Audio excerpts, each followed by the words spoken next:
Hi hello வணக்கம். நான் உங்கள் RejiMathan.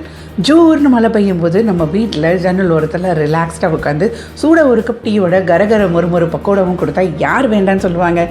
இந்த பக்கோடாவை எப்படி பண்ணுறதுன்னு தான் இந்த வீடியோவில் பார்க்க போகிறோம்.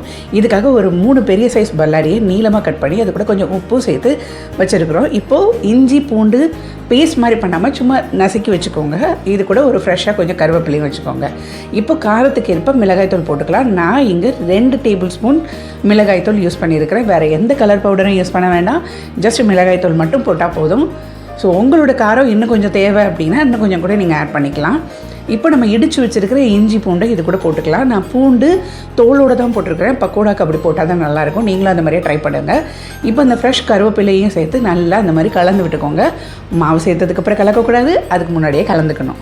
ஸோ இந்த மாதிரி நல்லா மிக்ஸ் பண்ணிவிட்டு இப்போது இது கூட நம்ம மஞ்சள் தூள் கொஞ்சமோ கடலை மாவு கொஞ்சமோ சேர்த்துக்கலாம்.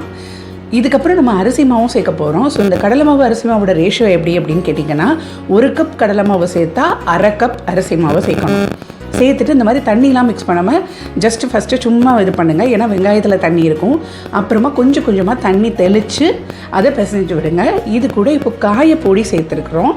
ப்ளஸ் சூடான எண்ணெயை நல்லா சூடாக்கி அந்த சூடான எண்ணெயும் இது கூட கொஞ்சம் சேர்த்துக்கோங்க. இந்த மாதிரி சூடான எண்ணெய் சேர்க்கறது மூலமாக நம்மளோட பக்கோடா நல்லா கிறிஸ்பியாக நமக்கு வரும். நான் ஃபஸ்ட்டு சொன்னேனே கரகர மொறு பக்கோடா, அது கிடைக்கும். ஓகே, நம்மளோட மாவு ரெடி ஆயிடுச்சு. இப்போ எண்ணெயை சூடாக்கிக்கலாம். எண்ணெய் நல்லா சூடானதுக்கப்புறமா நம்ம கலந்து வச்சுருக்கிற மாவை இந்த மாதிரி உதிரியாக எண்ணெயில் போட்டு எடுத்தோன்னா நம்மளோட பக்கோடா ரெடி. இப்போது பார்த்திங்கன்னா நல்லா இப்படி உதிரியாக போட்டு விடுங்க. 2 பக்கமும் நல்லா வேகிற மாதிரி கொஞ்சம் கிண்டி விடுங்க அப்பப்போ. ஸோ முருகிடாமல் கோல்டன் ப்ரௌன் கலர் வந்தோன்னே உங்களோட பக்கோடாவை நீங்கள் எடுத்துடலாம். சூப்பரான பக்கோடா நொடியில் எப்படி பண்ணுறதுன்னு இந்த வீடியோவில் பார்த்தோம். கண்டிப்பாக இந்த ரெசிபி உங்களுக்கும் பிடிக்கும்னு நினைக்கிறேன். லாஸ்ட்டாக ஃபைனல் டச்சுக்கு கொஞ்சம் கருவேப்பிலை அந்த மாதிரி ஆயிலில் ஃப்ரை பண்ணி கொடுங்க. ஸோ சூப்பராக இருக்கும். இந்த ரெசிபி பிடிச்சிருந்ததுன்னா நீங்களும் உங்கள் வீட்டில் ட்ரை பண்ணி பாருங்கள்.